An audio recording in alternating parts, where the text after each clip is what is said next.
that you made that, that you made that, that you made that. Silent Hill TDS, J. Leo, Hitchhikers. Check. I'ma spit fire and propane. Keep a little baggie of some veggies, your romaine. Zombie ass bitch tryna eat up the whole brain. While this bummy ass nigga still asking for more change. Get your taste buds lit, pop 'em right under your tongue. Lighten up a sharp strain, feel like it's chopping your lungs. Smoke another leaf to the head, feeling like Danny Phantom. Got a medicine jar in my car full of zany samples. Running with the factions when my rations getting low. Get down on the floor, blood races like I'm whipping blow. Shit show for show, I don't know what, just release and go. Can't hear what you're saying, this sweet too loud and you're speaking low. Johnny smoking haze in a blaze, I got heat it though. Then I'm let the heater flow and send it to the heat below. Think it's a game, I pick the dice before you let them roll. Think I'm insane, but from the start I never had control. Have you ever danced with the devil in the pale of the moonlight? Have you ever laid with a demon with the flames by your bedside? Smoking the air, sipping on spirits, get the mood right, get the crew hype. Middle fingers to the blue lights, dancing on your grave while I gaze into the moonlight. Rolling through the city, heart is empty, but I'm feeling frisky, knowing I can make it even though these niggas want it in me. Got some rolling papers and some bitches, yeah, we getting litty, feeling out of place. Fuck it, I got my niggas with me. We on a long road, smoking trees and bagging hoes. Love is faded, I'm jaded, consequences are never told. Running out of character, the real me is getting old. Facing the facade, 50 shades, and I fall below. I'm on some new shit, underworld a new bitch. Your loose lips tangle you up, I guess this news fits. I do this, spitting some fire in Meth Doom. Hits the sun god, bringing some light. Now watch your mood switch, hieroglyphs when writing scripts. Namaste but conquering, conjuring some spirits in the valleys where they die and quit. Just a gladiator on a righteous tip, still sharp and steel, but I'm colder than the Arctic gets.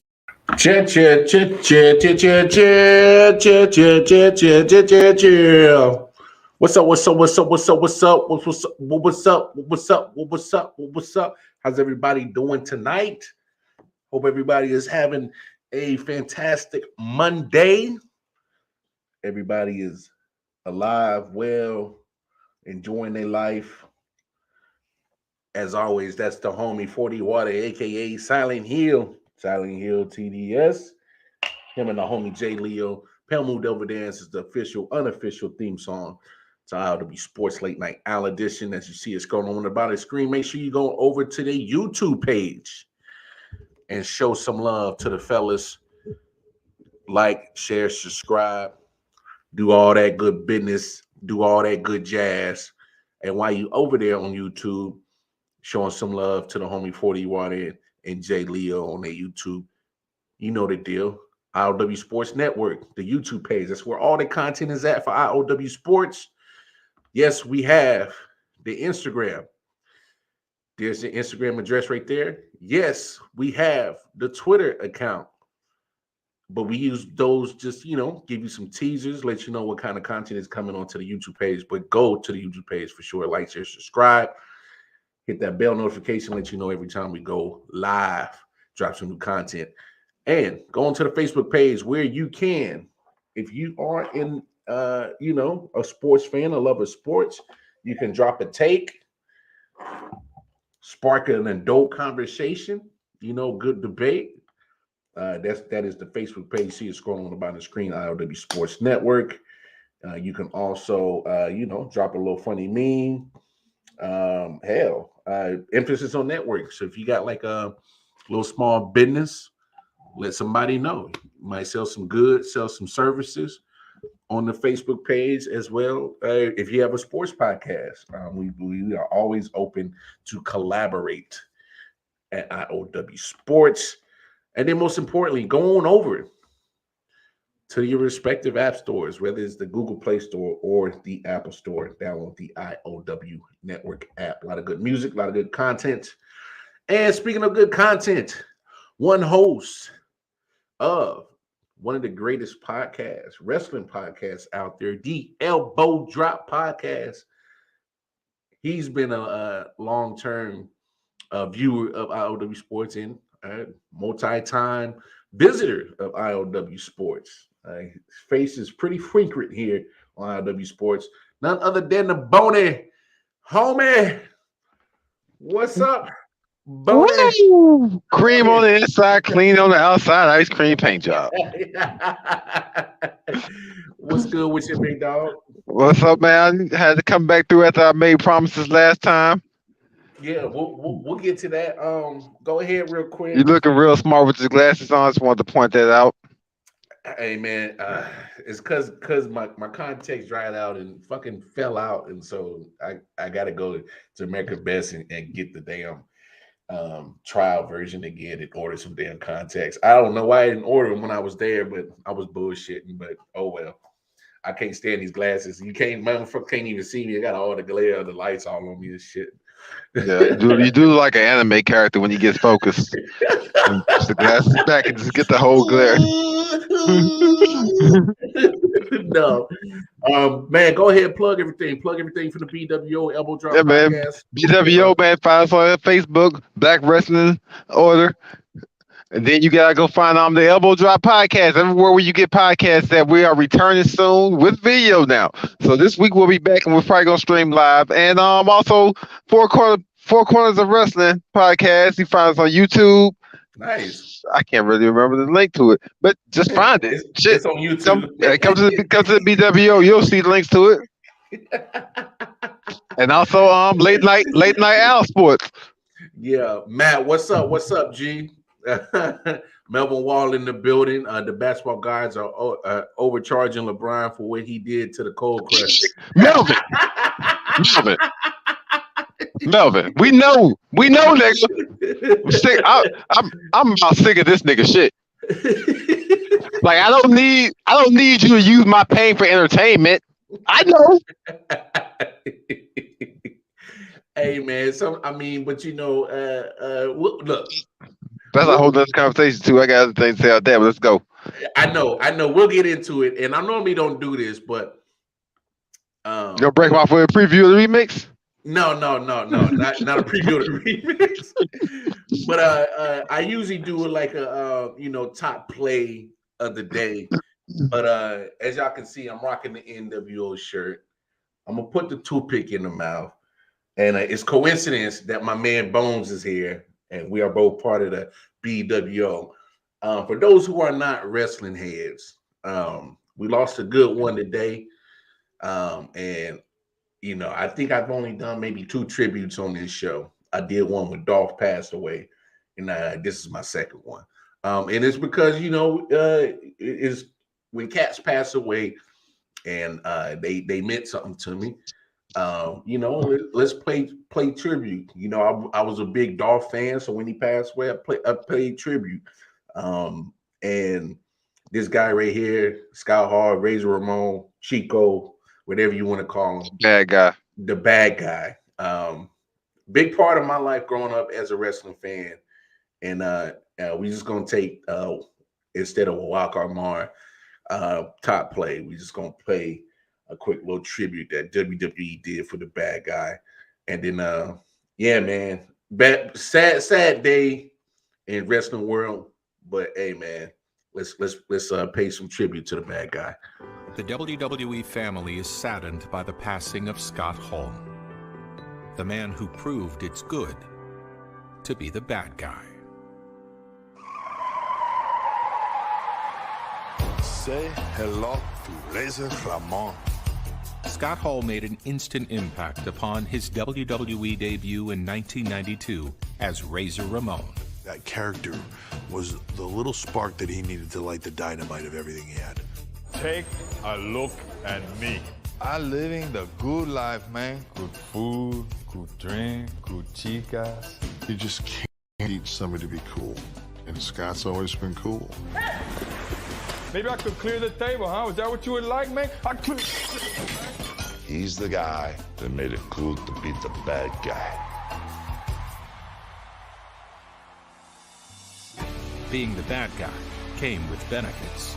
Razor would cement his legacy as one of WWE's greatest intercontinental champions with a thrilling victory in WWE's first ever ladder match at WrestleMania against Shawn Michaels. I got gold around my neck and my most precious gold around my waist. The following announcement has been paid for by the New World Order. Upon leaving WWE in 1996, Scott Hall would make his way to WCW, where alongside Kevin Nash and the immortal Hulk Hogan, he would revolutionize sports entertainment with the NWO. Going down there changed everything. Scott Hall was a pioneer. We are taking over. It just felt real. Felt you were getting something special. Hey, yo, are you here to see the... This was one of the best things that ever happened in business. When you're NWO, you're NWO for life.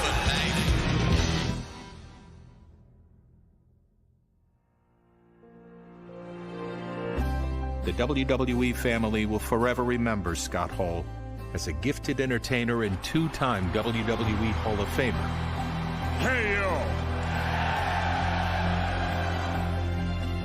A loving father, and a dear friend. Hard work pays off. Dreams come true.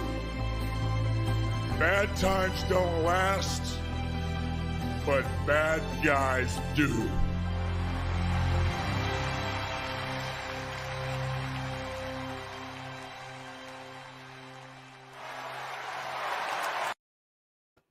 Hey, yo. Yeah, that was WWE's tribute. So, Bony homie, man. Scott Hall, man, the bad guy, man. Just kind of, let the people know, how he kind of played an impact on your wrestling life, man. Just like, man, he's just one of those memories that'll always be like, linked to childhood, linked to a lot of different moments in my life. So, like, when a big moment happens in certain things, you can also link it to like things that were going on in your life as a kid or whatever.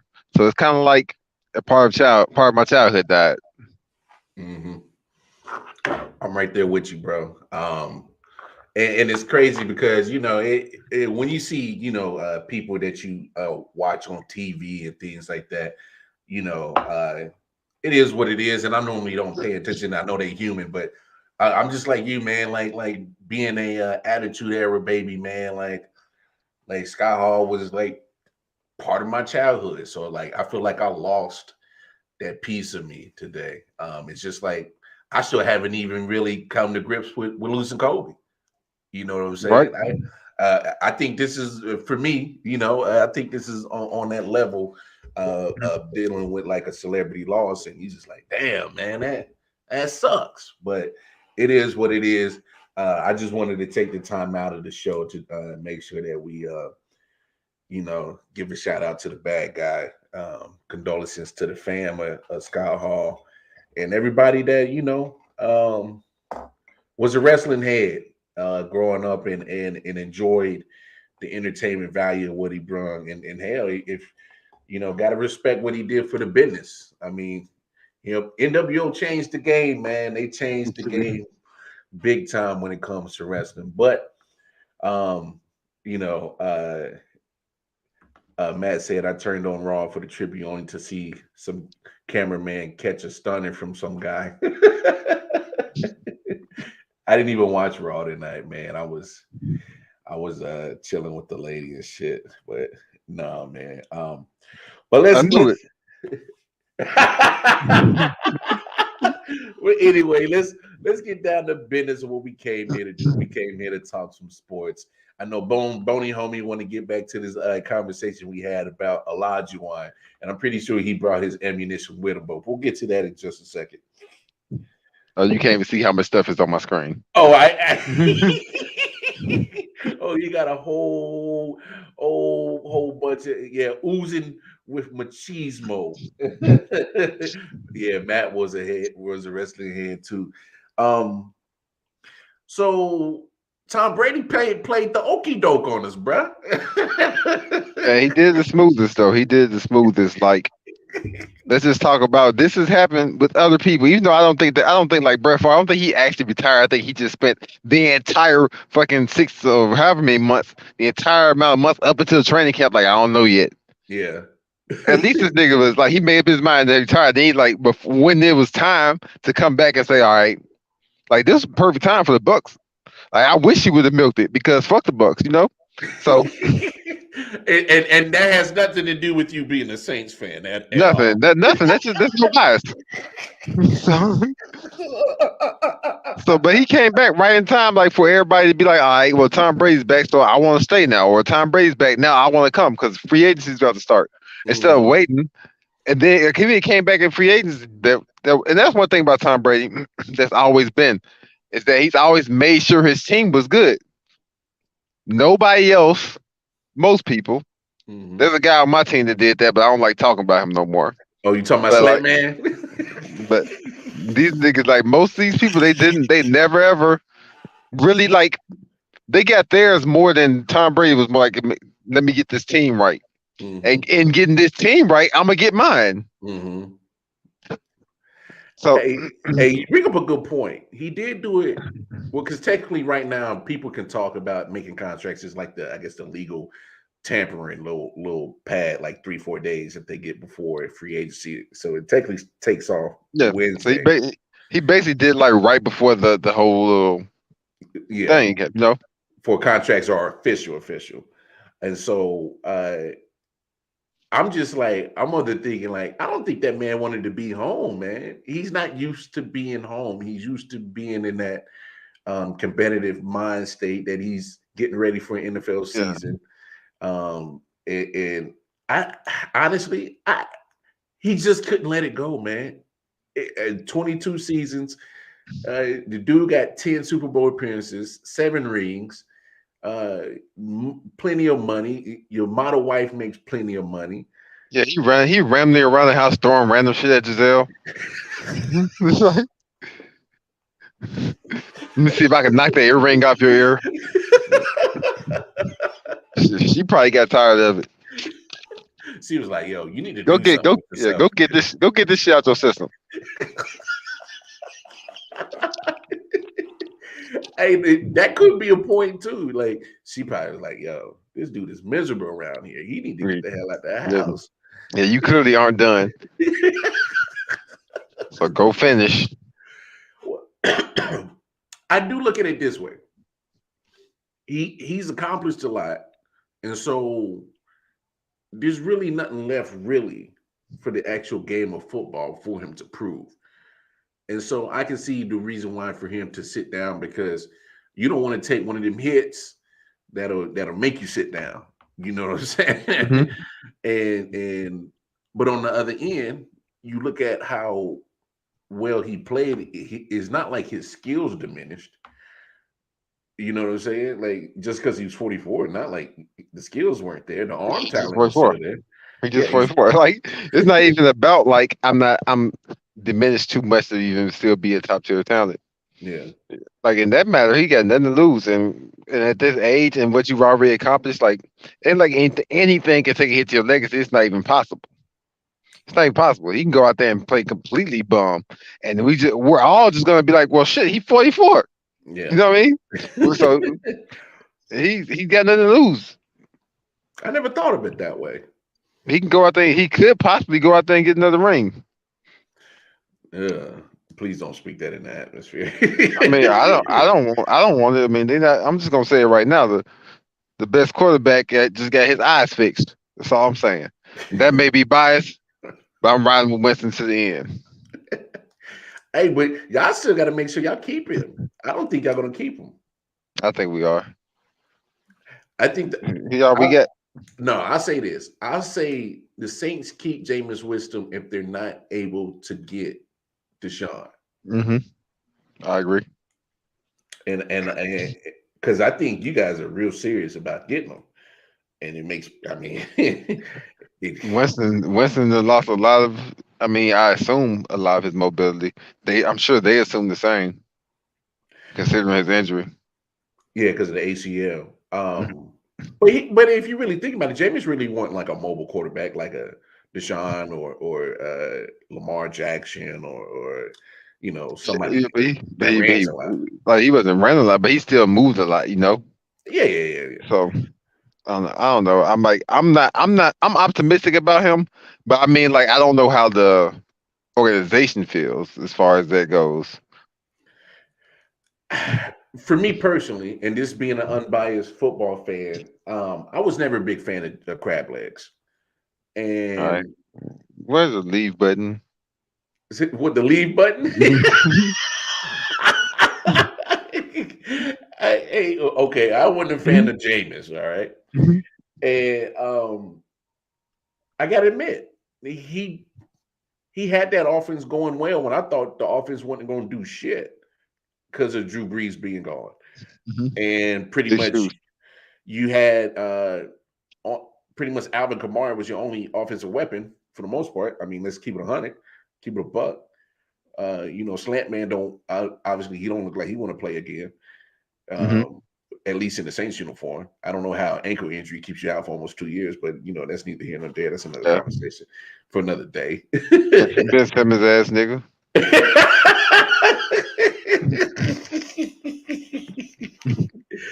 But I mean, Jameis, when you saw the difference of what happened with that offense once he went down, it wasn't moving the football, it wasn't productive, they weren't scoring. Taysom Hill's not the answer,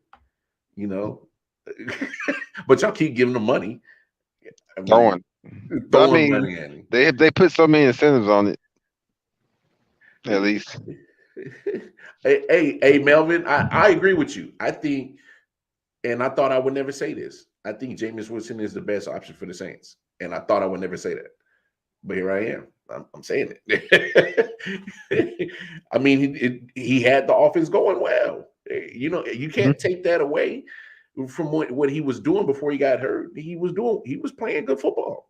But it is a lot of things to consider now with these changes. Like Sean Payton gone, so that's what scares me. Like, we're very close to plastic paper bags. No, you're not back to the 8s, dog. That defense still too good, man. He said we back to the paper. We close, man. We close. I feel like we one slip up away.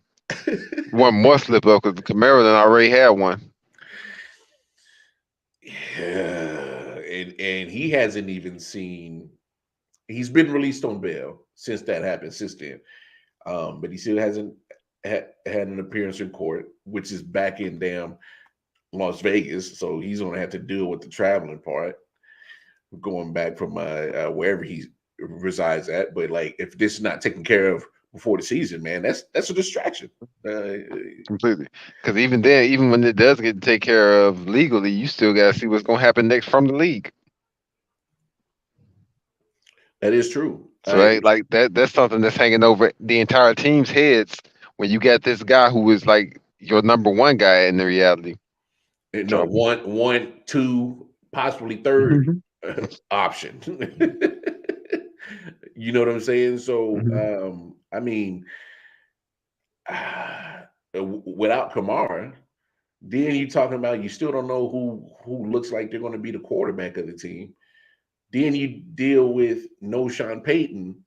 And honestly, I think no Sean Payton might be the deal breaker for Deshaun not to waive his no trade clause. I mean, that shit is very uncertain. It's very uncertain to like. If Sean Payton was there, it'd be completely different. But like, it's so much uncertainty, and Deshaun Watson got a lot of power right now. Oh, a lot of power. And the greatest thing that ever happened to his career was Friday. Don't you put that evil on me, Matthew Jacko. He said they're going back to the Dalton Hill and Craig Hayward days. He said, don't you put that. But no, you talk about, y'all done got me laughing. I didn't forget where the hell I was going. Talking about don't put that evil on me. With pretty much what happened with Deshaun on Friday, with the state of Texas not willing to, take it to criminal case, was the greatest thing that ever happened to him. Mhm. And soon as that news came out that they weren't going to, go after the criminal chase or criminal charges, all these franchises don't give a damn about them silver suits. Let's be honest about that. They don't give a damn. They don't give a damn about them silver suits. And so you start seeing the rumors and rumors. If he doesn't end up in New Orleans, what other place you really think would probably be a good landing spot for D. Watson? Well, I haven't even really given it much thought. Like, I mean, I was thinking before, like 3 days. I was thinking on Friday that Tampa Bay would be.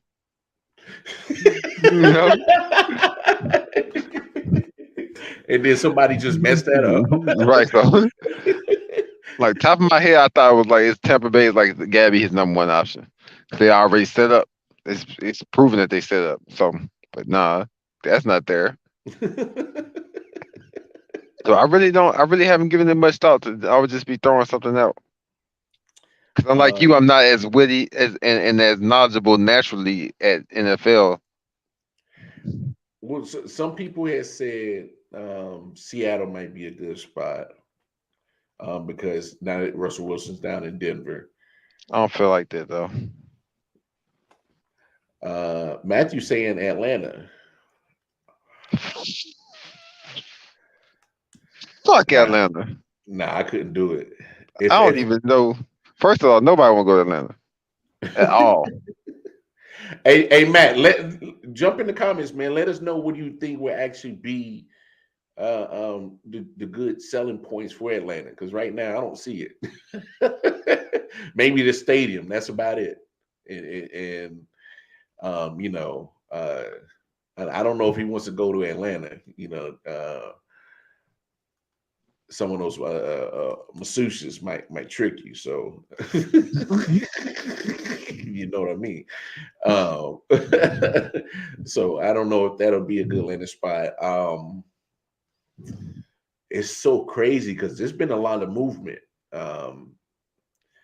Your boy Mr. Trubisky goes to Pittsburgh. I don't know if that's the answer. Nigga, that's the answer for Mr. Trubisky. Like, you got a job, nigga. He got a job. I get that Kyle Pitts is there, Matt, but what else? I do like Cordero Patterson if they're able to keep him because he's like a Swiss Army knife. He can play running back, wide receiver. Hell, he can even probably throw the ball if they ask him to do that. But other than that, you still, there's no more Calvin Ridley. He's suspended for $1,500. I mean, it's not a lot of, selling points for him to go to Atlanta. He got to start somewhere. Yeah, he'll be in the same. Might well go to Cleveland if that's the case. Yeah, but I think Cleveland's more set up for a good playoff push than say Atlanta. Except for it's Cleveland. I don't know, man. It's just something about Cleveland and the people who run Cleveland that I wouldn't trust anything there if I was a professional athlete. Like, just off what you've shown me, like I wouldn't trust shit going to Cleveland. Something shady about them motherfuckers. Something like it's like y'all niggas is trying to lose this shit. How many good draft picks do you need to blow? How many times can you be wrong about quarterbacks, possibly? Well, them in Denver in the same boat then, because they've been striking out for a long time too. They had to go get old man Peyton Manning after he messed up his neck. Yeah, and that was actually a dumbass move. It just worked. like just because you get lucky, don't make something smart. Like, break that down. What you mean? Like, that was like you playing the horrible. Like, all right, it's like right now. Here's a good example. Since Mr. Trubisky went to the Steelers, the odds of them winning is 70-1. If I bet my life savings on that'd be a dumbass bet. And if I win, I may become a millionaire. But that still don't make it not be a dumbass bet that I just happen to win.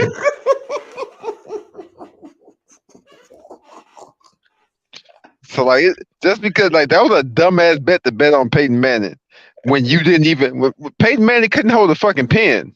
And like at that point when they signed that nigga, he couldn't hold a fucking pen. Like that shit was risky as hell, and the risks. I ain't gonna say like that shit was overly risky compared to what you can get out of it, compared to the chances of winning anything out of it. Which is crazy. I never looked at it that way because that dude's neck was fucked up. Yeah, he could not push the football, much less throw it. Like that was a risk like a motherfucker. And then you saw how the decline happened, and it happened pretty quick. Man, he declined super fast. That Super Bowl he won, he didn't even win. He was just there. Like he just snapped the ball off. He didn't even do nothing. Yeah, you got a point. No risk, no reward. You also saying what Carolina for Deshaun Watson, Matt? I don't know. What bothers me about Carolina, and I do know he's an upgrade from Sam Darnold or Teddy Bridgewater. You want Christian McCaffrey to be healthy, but you can't get it. He's been missing a lot of time the last 2-3 years. I like DJ Moore at wide receiver, but other than that, he doesn't have a complimentary number 2 receiver. Robbie Anderson's not reliable. I mean, he'd be stuck in Houston. It's the same situation. A questionable offense, and you got enough defense to maybe leave you, in some football games. Now I got you. He said just trying to stir a combo on where he could go. Now I got you. I don't know, man. It's. I thought Pittsburgh would have been a nice spot, but they like Mitch Trubisky and Mason Rudolph. Nobody likes either of them. That's what my homeboy told me too. He said it could be worse. We could just play Mason Rudolph. Like I mean, it always could be worse, but you had better options still. Better options. Like, could be worse. I could be a quarterback. Yeah, it could always be worse, nigga. But come on, Mr. Trubisky and Mason Rudolph. That's your quarterback competition. I mean, all right, okay. I mean, if that's what you're doing, I'm not expecting you to be Super Bowl champions with that shit. I mean, expect you make the playoffs. Yeah, you'll be right there on the cusp of it. You'll be battling for a wild card. I mean, I'm not expecting you to do nothing. I mean, look what you got at quarterback. You could have still had old man Big Ben back there. You might as well. Team. I mean, yeah, you the same team. Just sell some tickets at least. Oh man, I can't, man. But it's interesting. We'll see what happens. There's going to be a lot of movement. Matt says Philly, they got draft capital to swing it. I say wait, man. Let's see what Jalen Hurts can turn into, man. Because I like the kid. He was a winner at Alabama. He was a winner at Oklahoma. I mean, he didn't win a championship, but won a lot of football games, man. Get a kid a chance. I kind of we just gonna touch on it real quick because I know it's hurting our heart to talk about our squad like this. My man, LeBron, in the last 2 weeks, did put up 250 burgers, I believe. I mean, it's cool and all, but the fact that the Lakers are literally relying on a 37-year-old dude to put up 50 burgers to get a win is. I think he's gonna have to put up 100 points in the play-ins to get to the playoffs. And then once in the playoffs, he's gonna have to put up 350 points to get to the next round.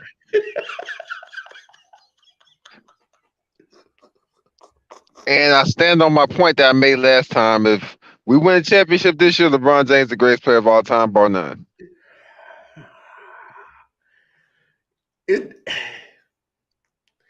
Are you just saying that just because of the obstacles and how this team is built? Yes. To overcome those obstacles, you would have to be the greatest player of all time. I don't believe anybody who's ever played basketball could win a championship with this team as is right now. So if you do some shit that I don't believe anybody could ever do, then I can't not say you're the greatest. That's a whole different level of greatness. That would make you like, you know what I mean? Like that's some shit that somebody like Hakeem Olajuwon would do. You know, that's not some shit that anybody else could do. You gotta be somebody like Hakeem Olajuwon, which we'll get into later. There ain't some shit that like a Jordan or a Tim Duncan or a Kobe could do. You gotta be like Hakeem Olajuwon levels of good. Okay, you're talking about unhealthy bubble boy Anthony Davis, Glass Joe. Okay, so that's one strike. Then you get the negative Russell Westbrook. Oh, we can't call him Westbrook. We got to call him Westbrook. He's sensitive about that shit. Yeah, I just call him negative points. He's a negative point. That's what he is. He's fucking negative. Like I don't give a fuck. Everybody say that niggas is trying to use Westbrook as a scapegoat. You know what, nigga? Yes, he is the fucking scapegoat. Because why? Because he's the worst of all the problems. There are many problems. Anthony Davis is a 0, but Russell Westbrook is negatives. Davis is giving you nothing, while Westbrook is dragging you down. It's like saying if I tried to if I get, let's put it this way, if I was on the Titanic, right? One of my problems is that I was on the Titanic and the ship is going down. But my biggest problem is the fact that I got a weight around my fucking neck while I'm trying to swim. Russell Westbrook is the weight. Like, yeah, there's other problems, nigga, but this is the one to point to. That nigga ankle. He's an ankle. Right. Like even without the anchor on me, I'm still gonna probably die maybe. But I would have had a better chance if I didn't have the anchor on me. The anchor is my biggest problem right now. Like it being other problems don't mean this nigga's not the main problem, or not even so much the main problem, because the main problem was just that if we just got rid of him, we'd be better off. But he's the biggest problem. Those are two big problems. Niggas watch this nigga airball layups and shit. Like, bro, this dude probably, and I'm speaking off the top of my head and definitely not from official stats, but probably 50% of the shots he shoots is at the rim. You speaking off the eye test. You're talking off of what you're seeing. The man is missing layups, missing like easy shots. Right, he's shooting 40 throws. He's shooting 40% from the All-Star break, and most of the shots are layups. What am I supposed to do with that? What am I supposed to do with that? And then you look at overall, man, the team defense is so pitiful. Oh my God. Completely pitiful. Oh my God, it's so pitiful. I've seen the fat chicks brawl play more defense than what the Lakers is doing. It's a famine. It's a famine of defense. Niggas out here looking like fucking the Rockets looking like an all-star team and shit. And they one of the worst teams in the league. Matthew C. C. Yeah.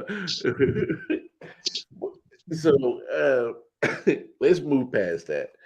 And let's get into the discussion that we had last time he was here about Hakeem the Dream Olajuwon. Now, and refresh myself in the audience on how do we get to this conversation, because we got about 20 minutes left in the show. We got to this conversation talking about the better big man and where Tim Duncan was. The most of it was that how much better Tim Duncan was than most everybody, including Hakeem Olajuwon, which I stood firmly on saying no.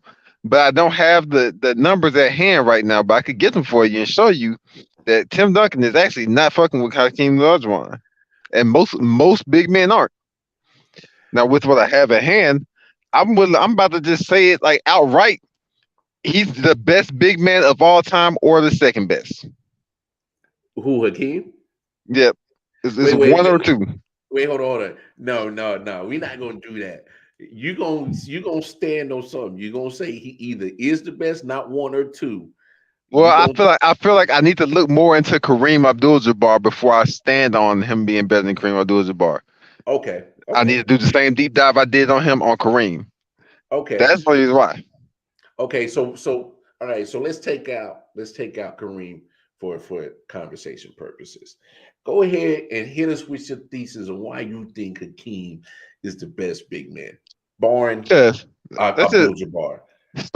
Starting off immediately, Hakeem Olajuwon is the best two-way player of all time, bar none. It's not even fucking close. And my notes are kind of out of order, so I need to find the one that backed up what I just said. So I don't want to say this number wrong. 10 players have won Defensive Player of the Year multiple times, and of those 10 players, not one is nowhere near close to his average points per game. Easily best two-way player of all time. He started off. He drafted 84 with Michael Jordan, right? Only 2 players got Rookie of the Year votes that year. One of them being him, who was averaging 20 points, 12 rebounds, and 3 blocks. Sophomore year, he goes to the fucking playoffs. Mind you, he got Ralph Sampson, and Ralph Sampson's a pretty good player. Great, I would say, but before he gets injured. So he goes to the playoffs in 1985 and beats the fucking Lakers by averaging 31 points, 11 rebounds, 4 blocks against Kareem Abdul-Jabbar. In 85, Kareem Abdul-Jabbar. Karl Malone's a disgusting human being. Bro, you just saved me so much time. Don't ever bring his name up on this show. That nigga can eat a dick. EAD. So when the Lakers played against Hakeem Olajuwon, they literally quadruple teamed him and couldn't stop him from dropping 31 points per game. This man this man is one of 4 people that have a quadruple double. That quadruple double, what's the number of the quadruple double? In 1990, he had 18 points, 16 rebounds, 10 assists, 11 blocks. In the same month, 12 days before that, he had 29 points, 18 rebounds, 9 assists, 11 blocks. So almost 2 quadruple doubles. Hey, hold on. Shouldn't it be 5 guys? Because didn't Westbrook hit that quadruple double this year? Oh yeah. I forgot about Westbrook. Forgot about Westbrook. Yes, he's in the conversation. Hey, it's a joke, y'all. For those who don't know the joke, he had a quadruple double when he had multiple turnovers in that shit. Yes, it was 11 or 10. Well, no, Matt. No, I'm just messing with your brother-in-law James. It's just that when I see Karl Malone, it triggers me. It triggers me to want to go get my guy. Yeah, Karl Malone's a child molester, so he can eat a dick. Karl Malone is very disgusting. I don't play about messing with predatory. Yeah, predatory. Fucking, what's the word for multiple time offender? Just habitual. Like he's habitual. Yeah, habitual fucking child. Fucking ridiculous. Yeah, bitch. Karl Malone is one disgusting human being, so I hate to talk about him. Anyway, yeah, that's the only thing I like to say it so everybody knows. So anyway, so in his prime, he averaged 30 points per game, right? Yeah. So back to him being the greatest two-way player of all time. In his prime, he's averaging 30 points per game, somewhere in there. But also, he's the all-time leader in blocks. But do you realize how far ahead he is of everyone else? He is 600 blocks ahead of everybody else. That means that if someone led the league in blocks for 3 straight years, they would have that gap that he is between 2 people. So whoever's number 2 would have to lead the league in blocks 3 years just to catch up to him. This is insanely ridiculous. 1994, 1995 championship runs that he dominated. He dominated Patrick Ewing, he dominated Shaquille O'Neal, he dominated David Robinson. Against David Robinson, the MVP in 1995, a good defensive player. I won't go so far. Well, he's a great defensive player, but not all-time great. Mm-hmm. So he dominated him that year. Playoff series, he put up 35 points. 95. That sounds like whoop times 2.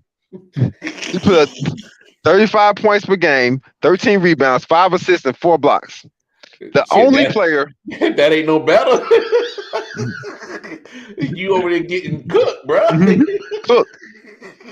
So, but here's the shit where I'm finna go ahead and put him off the deep end right here, where Tim Duncan is not fucking with this nigga. There's only one player in the history of the NBA to win back-to-back titles as the lone All-Star.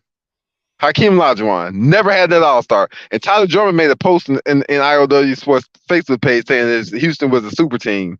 They had Sam Cassell and they had Clyde the Glide. In reality, neither Sam Cassell was a rookie who's come out the bench, and Clyde the Glide just wasn't an All-Star anymore. First of all, Clyde was on his decline by that time, which is crazy because they like the same age, but true. because they played college together. It's crazy that he's on decline. But anyway, He not got Michael hurt. Jordan. I think Clyde got hurt a lot. Yeah, I think he got hurt a lot too from his play style, and he was pretty small. So not Michael Jordan, not Tim Duncan, not Kobe Bryant, not Shaq, nobody else. And also, let's point out the fact that his team was pretty bad. The lowest seed to ever win the championship was the '95 Rockets, the 6th seed, and they had the hardest path to it. I gave you the graphic. Shut up, Trevor. I'm busy. Wait, no, hold on. I'm busy, Trevor. This is hilarious. Anyway. It's not funny to me. I'm talking about Hakeem Olajuwon right now. I don't have time for that. So where was I? Oh yeah. So none of these players have ever been a lone all-star and actually did it. He was a 6th seed. He had the hardest path. The hardest path ever to win the championship was that 1995 Rockets team because they 75% win percentage against all their opponents. This nigga, on top of that, and I can't really use this to say he's great. This is just astounding for me to say. This nigga didn't play basketball till he was 15.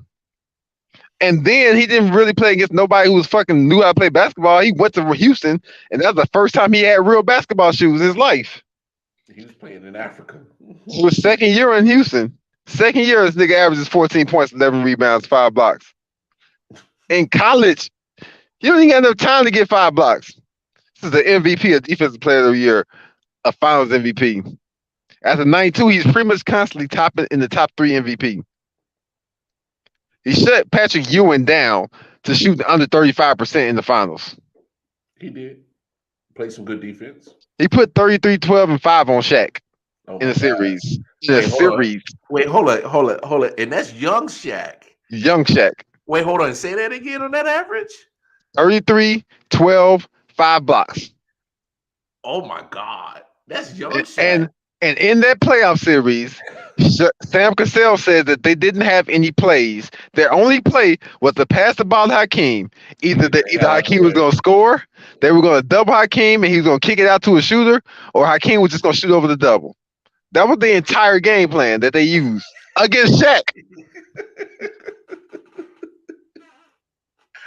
He's the only center in the top 10 in steals. I didn't know that. Top 10 in steals? Yeah, most of these years, I'm leaving out numbers. He was averaging like 1.3, 1.5 steals a game, somewhere in that area. I didn't write it down. Due to the facts that Hakeem Olajuwon on defense is way better than Tim Duncan on defense. Hakeem Olajuwon on offense is way better than Tim Duncan on offense. Whatever Tim Duncan is good at doing on offense, Hakeem Olajuwon is good at doing on offense and other things. Damn. If anything, like Tim Duncan's offense is like a handicapped version of Hakeem Olajuwon's offense. Damn. You might have. I'm trying to think if you swayed. Matthew just spit that Jadakiss bar. I'm trying to see if you swayed my mind on this. I don't see how I couldn't have, at least, especially on just like Tim Duncan. Now it's a whole different thing you want to bring up when you go best centers, but he's definitely above Shaq. You give Hakeem Olajuwon Kobe Bryant for 8 years. You give him a Dwayne Wade scoring 30-something points in the finals. When he had nobody, one all-star. Wait, Big Shot Bob wasn't Big Shot Bob yet, wasn't he? Big Shot Bob was never anybody. No, I'm talking about at this time in Houston, he wasn't Big Shot Bob yet. Maybe not. I don't remember meeting anything right before then. I had to think through. But I mean, Big Shot Bob just meant in 3 seconds he would shoot a shot and he'd do nothing for the rest of the game. So, man, give me those stats again when you played Shaq in those finals. 33, 12, and 5. Damn, that's some 5 blocks per game. That's cooking, bro. 33, 12, and 5. This is 5 blocks with 5 assists. See, I didn't write down letters bias. I'm not 100% sure. I'm pretty sure it's blocks though. 'Cause I was emphasizing blocks. But still, he put up 33 points and 12 Because rebounds. Like, the series before that is when he had the 35, 13, 5 assists, jeez. 4 blocks. So his average only went down a little bit because of Shaq presence, but it really didn't go Like, down. a little bit from David Robinson, from the Admiral. Damn. I think you might have got me right there. Just giving everybody work. Yeah, you got me right there, dog. I can't front because like if I could understand if that was like Boston Celtics, Cleveland Cavaliers Shaq. This was like fresh out of LSU, like Orlando Magic going coast to coast, with like playing point center Shaq. Shaq was just more intimidating, but also Shaq would say the only player he could never intimidate was Hakeem It Olajuwon. was Hakeem. Okay. Shaq was definitely more intimidating because Shaq was gonna hit you with his body, and Hakeem was never nearly as strong as Shaq. Okay. You got that one. So I will fight to the death that he was maybe the best ever. But the argument for the best ever is that he didn't have the people around him to help him become the best ever. A lot of times he was just playing just to play. But either way, you're talking about you getting two championships when you dominated Patrick Ewing and you dominated Shaq, who pretty much were two of the at least top 5 big men at that and point David in time Robinson. in the league. And David Robinson. Oh, god damn. Okay, yeah, you got that one. I mean, damn. I mean, you talking about 3 elite big men in NBA history that you couldn't do nothing with. At least they couldn't do nothing with Hakeem. God damn. Right, goat shit. Okay. Is it like goat shit? Like goat shit. So I didn't know you and, did that against Shaq, man. And since it's just on my screen, because I watched a bunch of YouTube videos, since it's just on my screen, I want to also point out that in Game 6 of the Western Conference Finals against David Robinson, he put up 39 points, 17 rebounds, and 5 blocks. Wow. Dominated. Both ends. Bar none, I don't think anybody can make an argument for a better two-way player ever. I don't think that argument could even be made. I wouldn't even. Okay, now I'll give you that one with no hesitation. I wouldn't even argue that one because when you're doing, especially in that time of basketball where they were a lot more physical, they were, hand checking wasn't taken out yet. I mean, they're playing tougher defense when they actually played defense. Obviously, you watch today's NBA, you be like, man, where the hell is the defense at? So, you're a Laker fan. Yeah, I mean that's what it is. Malazzo, what's up?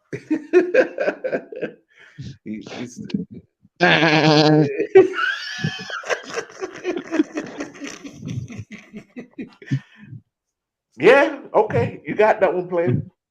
You got that one. We had to come back and address comparing him to Kareem because I think we need to have that conversation. Well, I'll be back with Kareem then next because Kareem is like one of my favorite players ever. I would enjoy doing the deep dive on Kareem numbers and what's the word I want to use? Legacy. When you go legacy for legacy, it's probably one of the things that kills it. But it also like you have to give points because this nigga didn't have nobody. He had somebody starting off. Yep, he can shoot. He has mid-range, inside, outside, not super far outside like fucking these centers these days, but Yeah, I get what you're saying. He mid-range, pretty much free throw in was his whole area, and top of the key. I'm just interested to see his numbers compared to Kareem, and I get what you're saying because obviously Kareem's going to have the more points scored. Because you look at the all-time leading scorers. I mean, obviously, we know where Kareem sits at. Kareem played better longer. I can say off the top of my head. What happens with Hakeem is like his fall off is whenever all the niggas got together older shit. When the Trailblazers they went to, Scotty and Barkley. That would whenever they got together. Barkley came over to Houston, and then I know Scotty ended up going to Portland, but that was like late '90s, almost 2000s. Yeah, like that 98, 99, 2000, 2001 ish time was like the decline of Hakeem Olajuwon's career. Meanwhile, like Kareem gonna have a good fucking 20 years of I'm still pretty fucking good. You know what I mean? Yeah. So like He I don't know if at his if at Kareem's apex he was doing the offensive numbers that. well. He wasn't putting up the same offensive numbers later in his career because I mean he didn't have to. You got Magic, James Worthy, damn, Michael Cooper, and Byron Scott on the team. You got other people that can do the scoring for you, and you pretty much at that point Kareem was just a big body in the center, and every now and then come up with a clutch shot because you can show that you still got it, but. I wouldn't say I mean, that. like in like prime for prime, I don't think like if we only compared the prime years of Kareem to the prime years of Hakeem, I don't think even offensively versus offensively that Kareem would win it. Probably, possibly, maybe not. I'm gonna figure it out, and I'll have the answer for you. But I will say this: Kareem had the hook shot that was untouchable, and I don't know if you can say that Hakeem had a shot that was pretty much unstoppable. Maybe a shot, no, but a move. Yeah, that Hakeem the Dream Shuffle was nice. The Dream Shake is the Dream Shake, so I would compare them like tit for tat. Those two things are just as legendary in themselves. The sky hook and the because the only person blocking the sky hook was Wilt. And he wasn't even playing it at the same time Kareem was. They played the same time for a few years. Did they? They matched up. Wilt has blocked the sky hook a few times. I had to look that up. Okay, yeah, maybe you're right. I don't know because I always think that Wilt was so old because he had the damn black and white picture of the 100 in his hand. So yeah, that's usually my comparison whenever people want to take all the credit away from Wilt Chamberlain for what he did. Is my usual comparison is to say this is what he did against Kareem or Lou.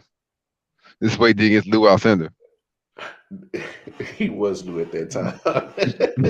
he didn't meet the good brother yet. He didn't meet Malcolm yet. So don't forget the fake one way and the hook shot the other. And wait, that was Hakeem's move, wasn't it? He said fake one way and hook shot the other. That sound like the Hakeem shuffle, the Dream Shuffle. Yeah, I think that's what you're talking about. Okay. Yeah, I mean, either way, the man was nice with it.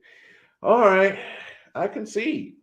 Hey, I can do that, folks. When I know I was wrong, and you got dedicated people also to do the research. Yeah, before we go out on this too, I need to just throw in there too the Hakeem influence on the game a million times. Tim Duncan's. I promise you, ain't nobody going to train with Tim Duncan learn how to throw the ball at the backboard.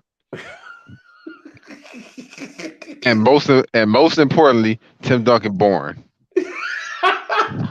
Hey, he was born, but man, so he was so fundamental. Like it was like automatic. It was like every time he shot, you like, damn. If he missed, you like, oh damn, he missed.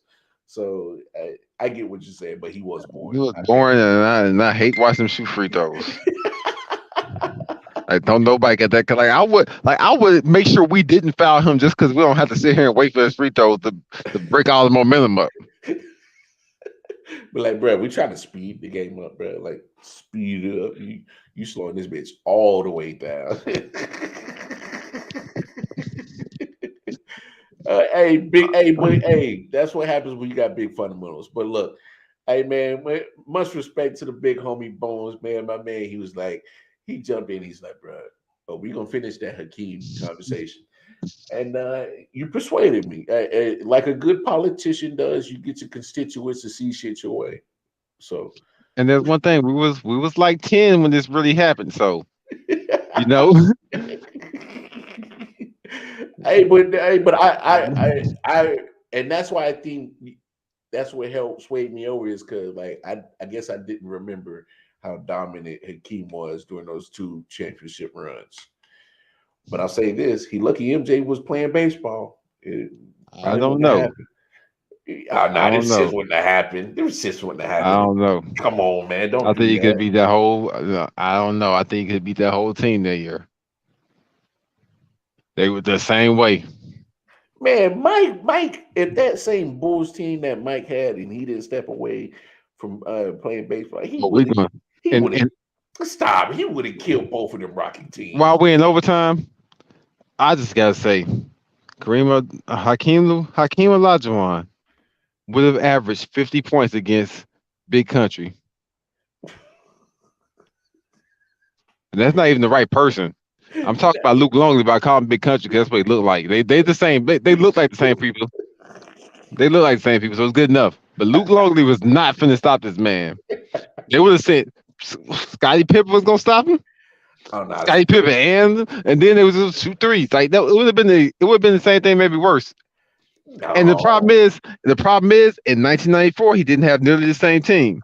man, fuck that. Let me look at Well, the I mean, 93. 94. In 93, Nah, they didn't have nearly the same team, and in 96 they didn't have nearly the same no, team. It's like no, no, damn so. that. I don't care we in overtime. I gotta look up these 94 and 95 Chicago Bulls roster and see if you just talking shit or you talking like some real shit. I need to see this. Look up the big man. Because that's exactly who I'm looking at. All right, so the big man. Bro, they're not even on 2K. All right, Luke Longley, Will Purdue, Bill Winnington. 50 points per game.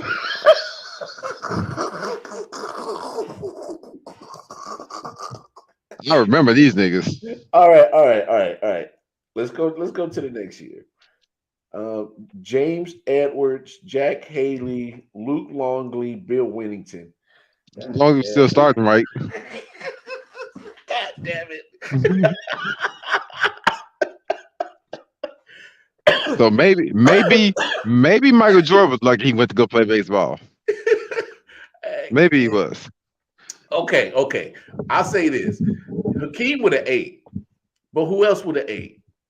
It would have been the same thing as who the same. That's the same question for when he beat the Magic though.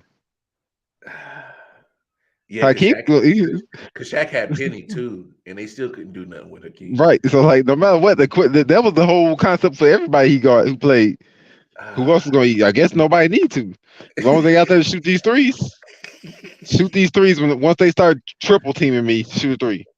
Damn. If they double team me, I'll decide whether or not I want to score. You know, all right. Let's do this. You look into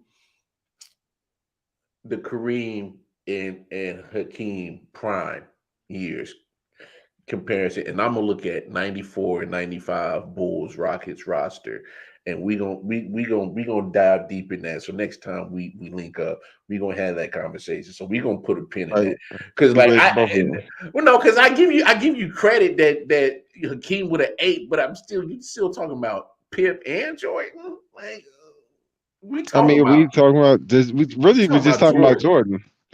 We're really just talking about Jordan because Pippen kind of a non-factor in this conversation. Because what Pippen brings doesn't even matter anymore when we're in this matchup. You know what I mean? Like what's Pippen's not finna stop Hakeem. His defense is not gonna matter at all. Rodman's not finna stop Hakeem. His defense is not gonna matter. Rodman wasn't even on the squad yet. I'm talking about even if we got the next year's squad. Oh, definitely not if. No, we're not gonna do that, though, Bones. You talking about one of the best defensive guys in Dennis Rodman? Yeah, that made a difference against Hakeem Olajuwon. Oh. Yeah. Don't worry, I'll have the head-to-head for you. I mean, I get it right now. If you. No. Put a pin in that conversation because we both need to do some digging on that one. Put a pin in that one.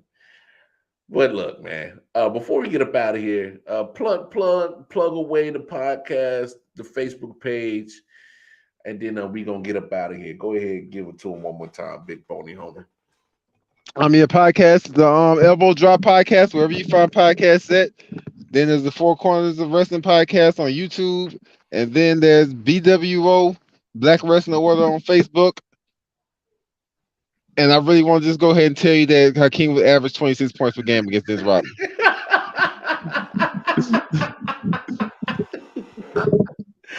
Hey, big boner homie, man. I always appreciate you, man. It's always a good time when we get up on this motherfucker, man. Every time. Much respect. But hey, it's been real. Y'all come back now, because that's episode 152 in the books. We be back for episode 153 tomorrow night. Same midnight hour, same Wild Card Mar. All right, boner homie. Burp. Yeah. Sound like hell to the hood. Let's get it. Let's go.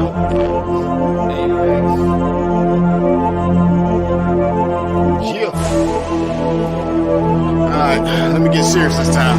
Yo, I'm on my God of War shit. All the war spits, let the bass kick. Nigga, feel the fucking floor lip. Watch your pores rip from these razor blade fingertips. Smoke hit your face like a hammer fist. Outstanding with suicidal flow. Nose diving to a free fall. Speedball, cannonball, jugging out on Adderall. I just watch the bodies fall. Super trolls like Dragon Ball. When I spit this fire out my mouth, you hear the dragon skull. Daily with explosiveness, just softer than some moving silk. Grind the rappers flesh in the syrup and call it muscle milk.